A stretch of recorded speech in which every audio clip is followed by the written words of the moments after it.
Amboseli Reserve, late morning. A windless stillness held over the dry plain. Then from the south ridge a low shimmer of movement rose. First dust, then shapes.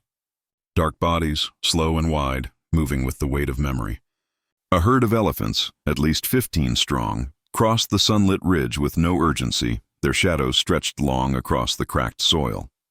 At the front, broader than the rest, with a left tusk worn down and a gait both familiar and deliberate, walked a matriarch not seen in nearly 3 years. Jonah stood at the edge of the outpost's waterline, arm half lowered from checking the pump gauge when he noticed them. He didn't move. Not at first. There were no alerts sent, no radios reached for. Just a soft narrowing of his eyes. The matriarch was real. He remembered the pattern of skin behind her ear, where infection had once set in. He remembered her standing over a collapsed calf. He remembered not knowing if she'd make it through the night. Now she returned, not alone. The herd moved as one, but with her half a step ahead, directing. She paused twice to let the others bunch tighter, guiding 2 younger bulls around a narrow rock outcrop, then resuming their course toward the only human-made post in the area. They weren't running, not fleeing. They were approaching. There had been no alerts, no calls for help, and no sign of injury or stress.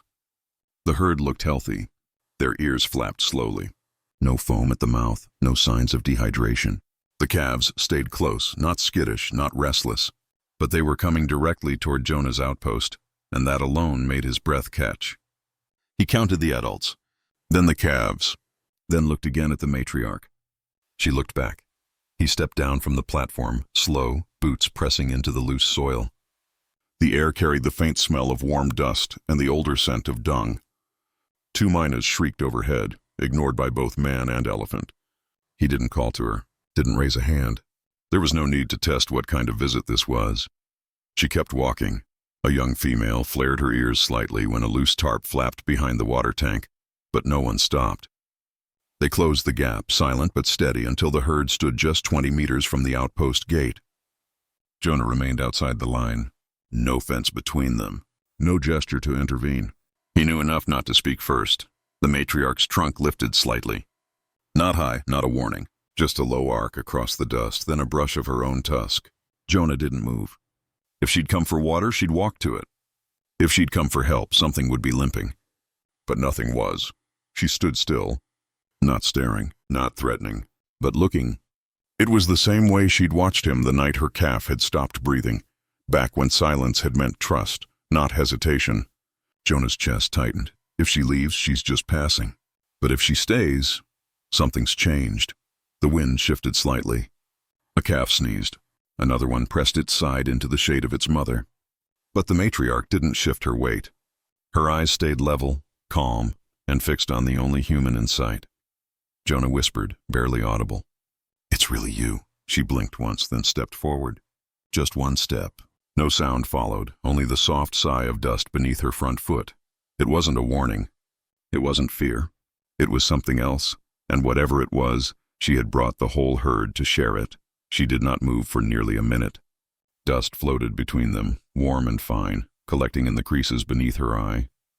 Jonah kept still, his hand resting loosely at his side. The last time she had stood that close, her ribs had shown clear through the skin, and her breath had come shallow, wet with fever. He remembered how she had dropped to her knees before the rains came, her calf already gone, her own body nearly unable to rise. That was 3 years ago. She had walked away one morning at first light. No radio collar, no trail to follow, just the prints of an elephant who had survived. Now she stood here again, broader through the shoulders, thicker at the flank. Her skin still carried the pale mark where he had laid the healing paste. He hadn't expected to see her again. Most didn't return once they'd healed, but this one had, and not alone. There were 3 calves among the herd, one barely tall enough to pass under its mother's belly, another adolescent male, restless at the edge of the group, and a third, quiet, small, and walking nearest to her rear leg. Jonah took one slow step forward and crouched. No sudden movements, no attempt to approach. If she had returned on purpose, it wasn't out of need. There was no sign of limping. No blood, no broken skin or swelling. They had water. They had strength. And still, she had come. Behind her, the younger bulls shifted their weight, stepping around loose stones, breathing slowly through their trunks. One female flapped her ears and lifted her chin, but didn't move ahead. Only the matriarch stood still, eyes steady on Jonah, the same way she had 3 years before, when she'd let him place a cool cloth across her cracked skin without lifting her trunk in protest. He didn't speak this time. There was nothing to say yet, just the sound of insects buzzing low in the bush and the soft rustle of dry leaves behind the water tanks. A small calf sneezed and rubbed its trunk against the side of its mother. Still, she held her place. 3 years ago, she had trusted him with nothing left to lose. Now she returned with more than one life behind her. And that changed everything. If this was just a passing movement, she would turn. If this was uncertainty, she would wait only minutes. But if this was something else, something remembered, then it carried weight. Elephants did not waste steps, especially not matriarchs. The youngest calf took a wobbling stride forward, then stopped. Its head tilted. Not toward the water, toward the man. Jonah didn't blink. He recognized the pattern in its ears. Not identical, but similar. A mirrored scar near the edge. A curve to the left eye. He exhaled once through his nose. It couldn't be, but it was. The matriarch turned her head slightly, not in fear, but in allowance. A gesture he had seen only once before, when she had allowed him to touch her. Not because he was needed, but because she had decided. Jonah whispered, "Barely a breath. You made it." She shifted her weight back. Not away, just enough to bring the calf forward by 2 more steps. Then stillness again. If he moved too fast, they would leave. If he misread this, the herd might pull back. Nothing here was certain. But one thing was, she had returned of her own will, with something more to show than scars, and that changed the meaning of everything that would follow. The herd stood just beyond the line where compacted earth gave way to the loose scatter of ash-gray sand, the kind that collected around human dwellings. They didn't cross, not yet. There was no barrier, no wire, no trench, only the unspoken divide between the wild and the man-made. The matriarch was the first to breach it. Slowly, without sound, she stepped forward with her trunk low and relaxed. Her pace was steady and deliberate. She walked not as if lost or uncertain, but as if led by something remembered. Jonah remained crouched, shoulders relaxed, eyes low. Any movement too sudden might change the air between them. Every instinct told him to stay silent. Behind her, the others fanned slightly, forming a wide arc. 2 of the adults flared their ears for a moment, then folded them back in. There was no fear, no raised heads, no push toward retreat. They had not stumbled here by accident. This was a decision, made together or led by one. The matriarch crossed the last 5 meters in slow, even steps. Each footfall pressed a clean print into the dry soil, and with every stride, the tension in Jonah's chest pulled tighter. The same shoulder scar, the same bow of the right tusk. There was no doubt now. It was her. She stopped just 3 steps away, close enough that Jonah could hear her breathing, deep, rhythmic, and steady. Her eyes stayed on him, not searching, not alert, just fixed. He didn't look straight back. He waited. Then, without warning, she lowered her head further and let her trunk extend, not to the water tank, not to the pack at his side, but to the ground just between them. She touched the soil once, circled it lightly, and let out a sound no louder than a breath, a low, airy rumble that barely lifted the dust. Behind her, a calf stepped forward. Jonah hadn't noticed him clearly until now. Not the smallest, but still young, perhaps 2, maybe a little more. He was slim across the ribs. His ears were rounded in a way that still spoke of youth, and his steps were short and hesitant. He paused beside the matriarch's flank, then edged ahead. The space between calf and man was narrow. The wind shifted again. Jonah didn't reach out. He didn't whisper. He didn't need to. The calf extended his trunk, unsure, swaying, and touched the edge of Jonah's boot. It was not quick. It was not playful. It was not something young calves normally did without prompting. He lingered, touched again, then curled his trunk loosely before drawing it back to his chest. The matriarch exhaled, long and warm. Jonah lowered his head for just a moment. The last time he had seen her, she had lost a calf. He'd buried it behind the rise, 3 shovels deep, with a single flat stone over the top. She had stood with him then, breathing the same wind. She had looked back once before disappearing into the bush. This was not just a return, it was an offering and it came with risk. If the calf became frightened, he could bolt. If the herd sensed unease, they could scatter. If anything broke this fragile stillness, it could end with dust and panic and the slow loss of something rare. But nothing broke. The calf stepped back to his mother, pressed his side to her leg, and looked up. The matriarch curled her trunk gently around his shoulder, then looked again at Jonah. One eye, one long breath. Then she stepped back. The moment was over. The message had been given, and everything now rested in the silence left behind. The first to move was a broad-shouldered female with worn tusks and a faded notch along her right ear. She stepped forward carefully, placing her feet with measured weight, each motion deliberate and slow. Behind her, another adult followed, then two younger ones, quieter in their walk, flanking her at either side.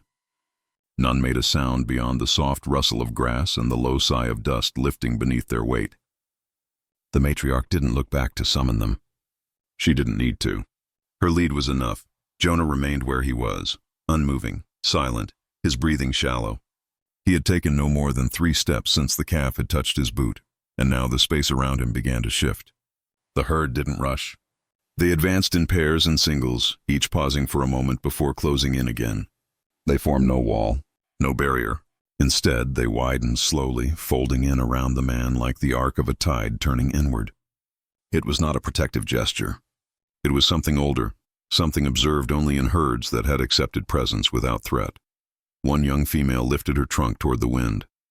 Her eyes passed over Jonah, not pausing, not locking, just registering. She lowered her trunk to the dirt and moved a half-step forward.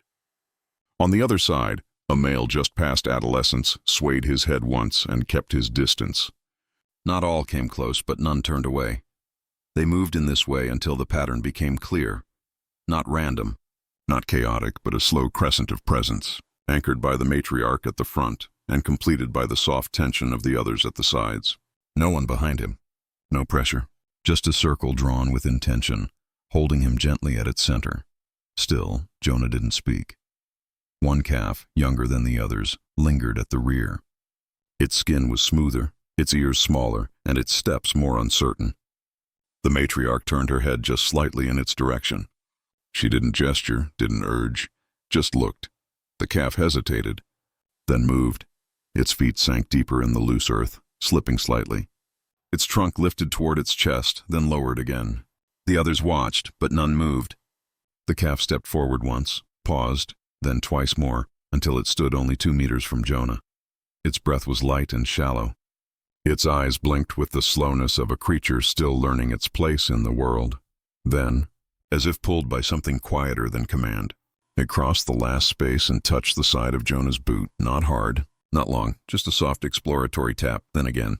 And again, the calf withdrew its trunk and looked up. Jonah's knees trembled. He didn't crouch this time. He didn't reach. He just whispered, "Easy now." The calf didn't flinch. It pressed forward slightly, resting its forehead for a moment against the top of Jonah's boot. No sound came from the herd. No shift. The circle held. If the calf startled, the herd would respond. If Jonah moved too quickly, it could unravel. But in that moment, everything held. Then the calf stepped back. Not in fear, just enough to rejoin the space between 2 older cows. The wind passed low across the ridge behind them, stirring a faint rustle in the brush. The circle didn't close in further, nor did it fall apart. It simply held, around one man, as if acknowledging something that words could never name. The wind softened across the outpost clearing, loosening dust from the base of the tanks and stirring thin blades of grass that had curled dry from the season's heat. The herd stood unmoving, their crescent shape still intact. Jonah hadn't spoken again. He remained inside their quiet perimeter, arms lowered, eyes steady, heart heavy with the weight of something unspoken. No one pushed forward. No one stepped back. Then, without sound, the matriarch shifted. She turned halfway and took a step aside, her movement gentle, controlled, and deliberate. Her flank brushed the young calf at her side. Not forcefully, just enough. Enough for him to understand. Enough for Jonah to see. The calf stumbled slightly, his front foot catching a slight rise in the dust. He hesitated. Ears loose, trunk raised halfway, then withdrawn. The herd remained still. The air pressed tight around them. If the calf chose not to move, nothing would be forced. If he ran, they would follow. If he came forward, it would be by trust alone. There was no advantage to the herd in this moment, no resource to gain, no help to request, only a gesture made by a mother who had once known the still hands of a man who did not leave her. The calf stepped once, then again. Jonah didn't move. His fingers curled lightly against his palm, resisting the instinct to reach too soon. The calf was small but not weak. His legs held firm. His steps landed with care. The marks of his passage lay clean behind him, narrow prints set in a line, deep only at the front. Still new to distance, still learning balance. He reached Jonah within 4 steps. His trunk lifted. It hovered mid-air. Then slowly, without trembling, it found the man's hand. There was no sound. The tip of the trunk pressed flat into the calloused skin of Jonah's palm. Soft, dry, a little warm from the sun. The calf did not recoil. He held the touch, breathing gently through his trunk, eyes slightly closed, as if testing for memory in the contact. Jonah exhaled once through his nose. Not loud, just a release. The matriarch did not intervene. She did not look away. She watched as her calf stayed there, not in confusion, not in fear, but in something close to understanding. It lasted 10 seconds, maybe less. Then the calf drew his trunk back, curling it to his chest, and stepped backward the way he had come. The gesture had been made. What was at risk had already passed. The hesitation, the uncertainty, the invisible thread between generations. If the calf had turned and fled, the herd would have pulled back. If he had stood frozen, Jonah would have stepped away. But he had not. He had made contact, on his own terms. The matriarch shifted her weight and let her trunk fall gently across the calf's shoulder as he returned to her side. She didn't lift her head. She didn't trumpet. She simply turned, as if nothing more was needed. In the last light of day, their shadows stretched wide and silent across the dust. The herd's crescent loosened, and one by one, they began to move again. They had offered what they came to give, and it had been received. Jonah waited until the herd had fully settled. Their movement had slowed, but they hadn't yet turned to leave. The calf remained close to the matriarch's flank, occasionally brushing her leg with his side, unsure if what had just passed was meant to continue or simply end there. Jonah knew better than to push it. He let time hold for a while longer. Then, slowly, he knelt. His hands moved with practiced rhythm, not hurried, not hesitant. The pack at his side had faded over years of use, its canvas rubbed soft, seams frayed, and leather worn thin at the flap. He unbuckled it gently, fingers working without looking, and reached beneath the rolled cloth and field notes. Near the base, wrapped in a strip of faded gauze, was a tin no bigger than a palm.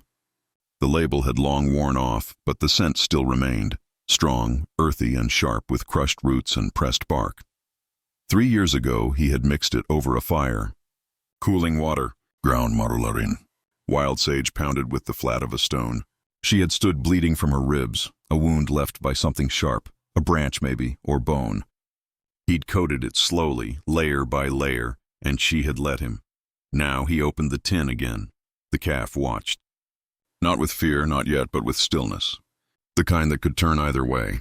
If he stepped too fast, the calf would back away. If the herd sensed distress, they would pull him from reach. There were no second chances in moments like this.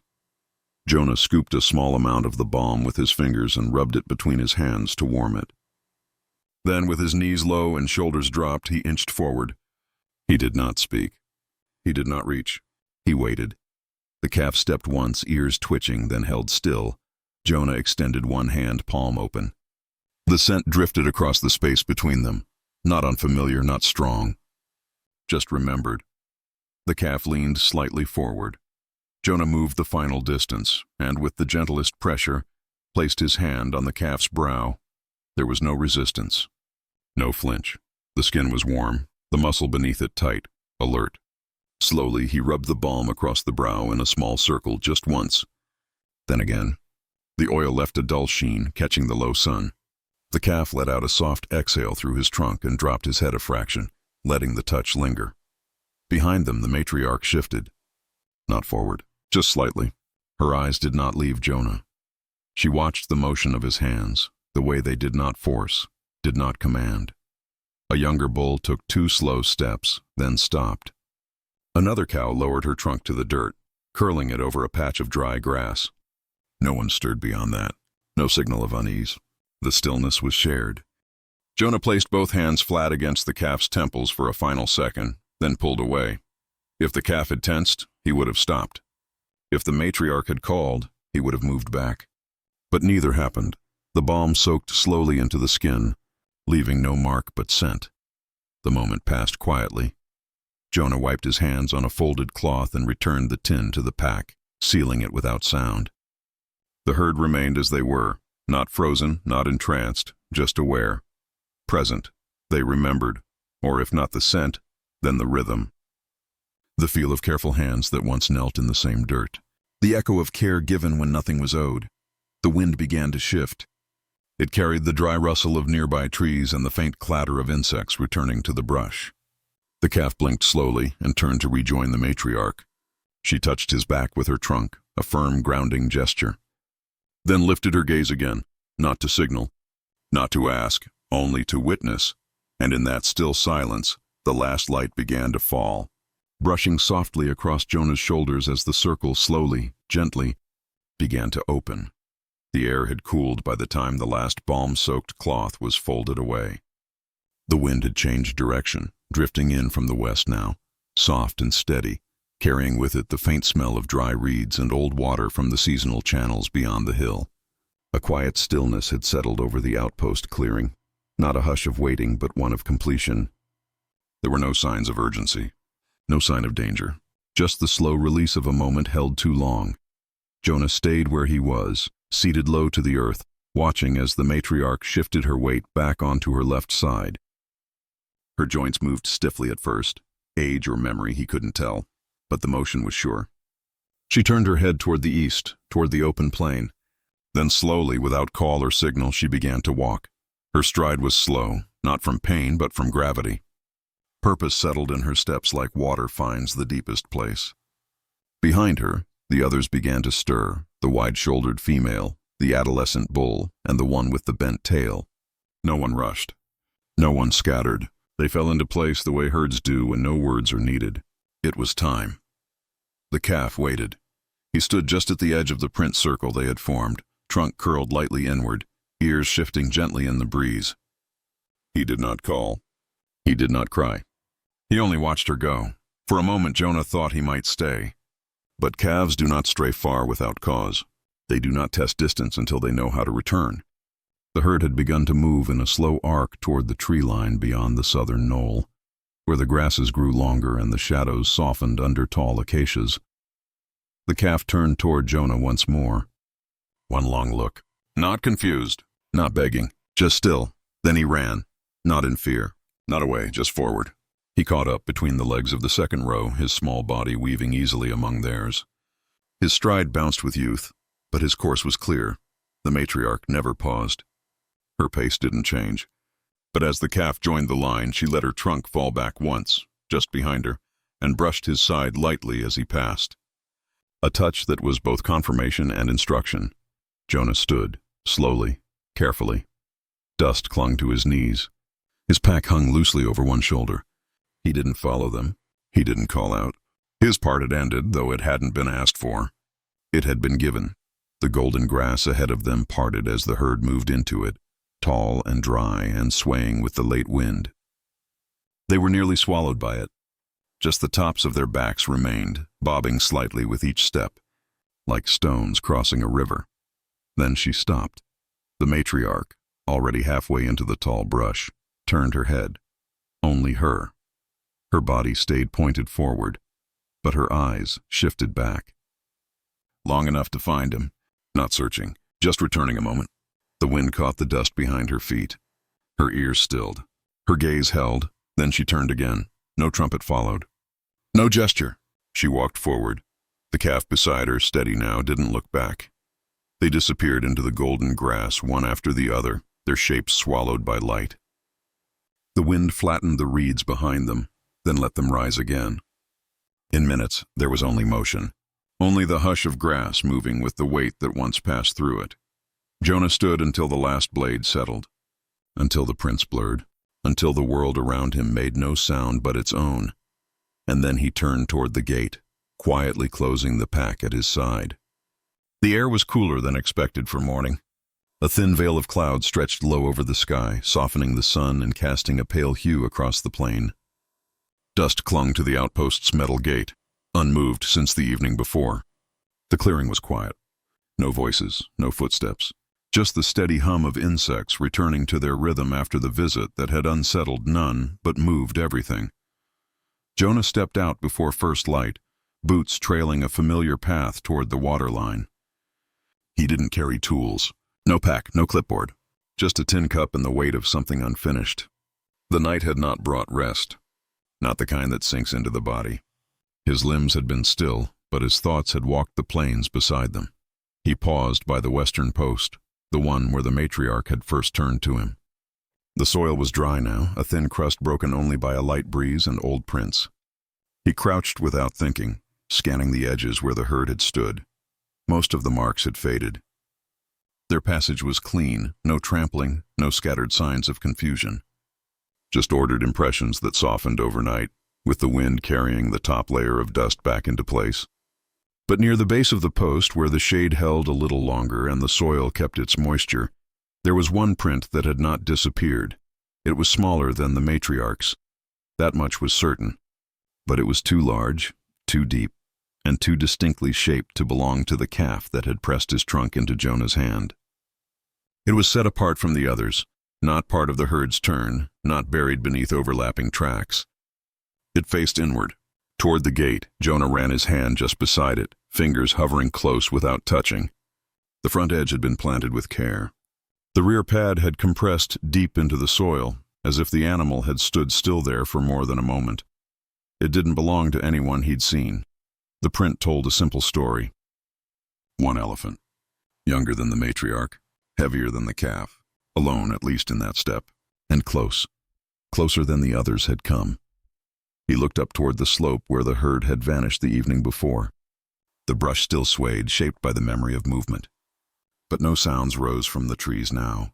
No shadow flickered at the edge. She hadn't come to say goodbye. She had brought a message. Or something more enduring. Something that lived beyond language, beyond debt. Jonah stood and stepped back once, letting his shadow fall away from the print. It remained untouched, clean-edged, as if waiting. There had been no signs of distress in the herd. No limps, no calls for help, no injury to mend. She had returned not because she was in need, but because she had carried something forward. A calf had touched Jonah's boot. Another had accepted his hand. And now a print, set quietly in dust and left behind without ceremony. The weight of it didn't suggest a mistake. It marked intention. What was at risk now had shifted. There would be no report to file. No data to chart. But a life had been introduced. Not demanded, not explained, only shown. The matriarch had trusted a moment enough to let it be witnessed. Not for her, but for what had come after. Jonah stood still for a long time, arms loose at his sides. Then softly, she came back to show him. The wind pushed a low rustle through the grass, flattening one side of the clearing before letting it rise again. The print remained, and behind it, the faint trail of new steps heading out into the golden plain. Small, unrushed. They would not come again soon. They did not need to. The message had been left, and it had landed in the dust.